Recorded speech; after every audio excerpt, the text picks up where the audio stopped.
Eu me lembro de uma pesquisa que os japoneses fizeram com macacos há uns 50 anos atrás, e eles colocaram comunidades de 20 macacos em ilhas do Japão. Olha que coisa fantástica. E aí eram ilhas onde não havia a comida convencional desses símios. E só havia, tipo, raízes profundas que você tinha que desenvolver uma ferramenta para cavar. Aí eles começaram a sentir o cheiro, o odor de que tinha alimento em algum lugar abaixo da terra. Aí pegaram as pedras, começaram a cavar, usar instrumentos. Aí acharam a raiz era dura demais. Aí o primeiro que achou, em todas as ilhas tinha um riacho, perto dos lugares das raízes.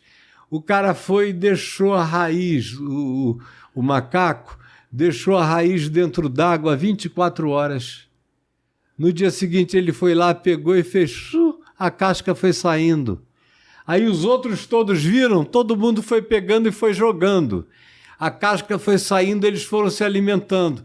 Na hora que isso começou a acontecer na primeira ilha, a gente não está falando de psique humana, a gente está falando de símios, de entes primitivos. Na hora que começou a acontecer na primeira ilha, a informação se difundiu por todas as outras ilhas e, simultaneamente, todos os outros fizeram a mesma coisa. Nós existimos num mundo onde tem muito mais comunicação do que a gente imagina.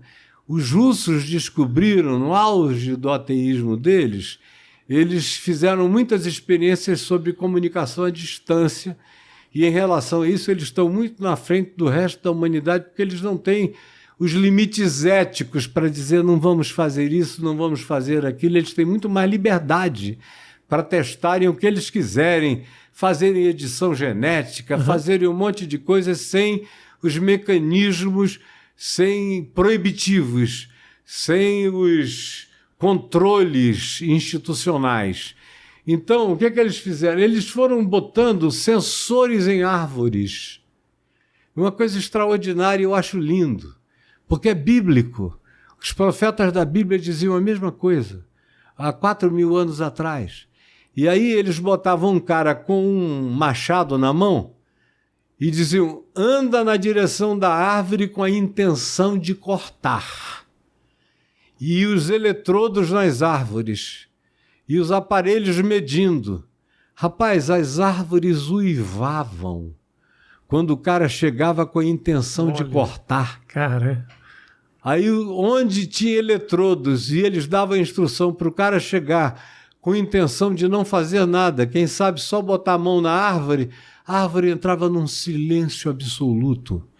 Você vê isso, por exemplo, no profeta Oséias, no Velho Testamento, que ele diz que a maldade humana, o arrombamento, o sequestro, a perversidade, o estupro, a maldade, é uma coisa tão poderosa que lá ele diz, as árvores sofrem, as aves morrem e até os peixes do mar perecem, porque a gente vive num universo, está tudo conectado.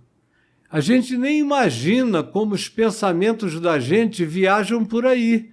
Às vezes a leitura não é lúcida, mas a energia vibratória é sentida de longe.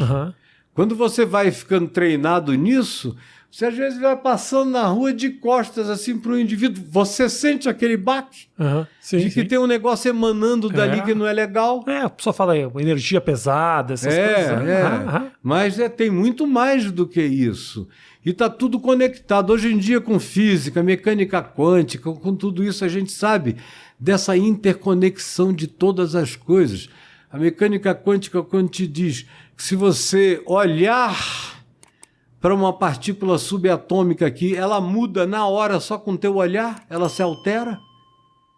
E se cada partícula subatômica tem no mínimo um recíproco gêmeo, que pode estar do outro lado da galáxia e sofrendo o efeito da tua observação local, para você ver a sensibilidade universal.